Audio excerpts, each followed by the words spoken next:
So I started CraftHustler in January, and the idea was to build an online platform that would give artists easier exposure to people who love art.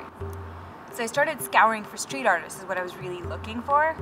And then I saw this artist having commented on someone else's Instagram, Halo Pigs, like, and I saw the name, and it was a Pakistani name, and I was like, that's interesting.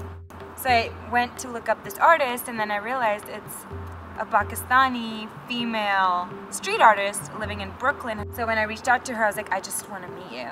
You know, let's go get a drink or chai or whatever. Street art is still not a thing back home yet, let alone a female muralist is a pretty big deal, and it's a big deal in India, and I assumed it was going to be a big deal for people in Pakistan as well. The idea was, how do you let artists know that there's a way to build community around what they're doing, and how to leverage international networks to do that? That is very, very interesting, because when I actually decided that I'm going to do this full time, and you know, I'm in New York, and New York is a saturated market for street art as it is, so trying to get a space and a wall is hard enough in itself. But I was like, well, I don't want to limit myself to New York, and I want to go everywhere. I mean, my whole idea was I wanted to make sure when we launched CraftHustler in Austin, it would be with an artist, showing what the possibilities are of having a platform like this, because you could essentially meet people from all over the world. There is that art side and the networking thing, but I feel so completely immersed in her life and her friends that it feels like I've always lived here, and I've always had these people as friends.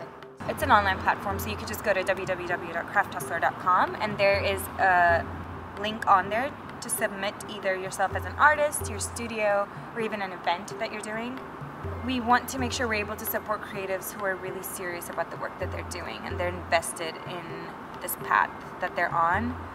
There's a real need, I feel, for communities to recognize that artists need communities around them. I mean, communities thrive when there's creativity and focus on art. So hopefully CraftHustler, we acquire enough users at one point where it's just really easy for people to go find these kind of things and just tap into art scenes all over the world.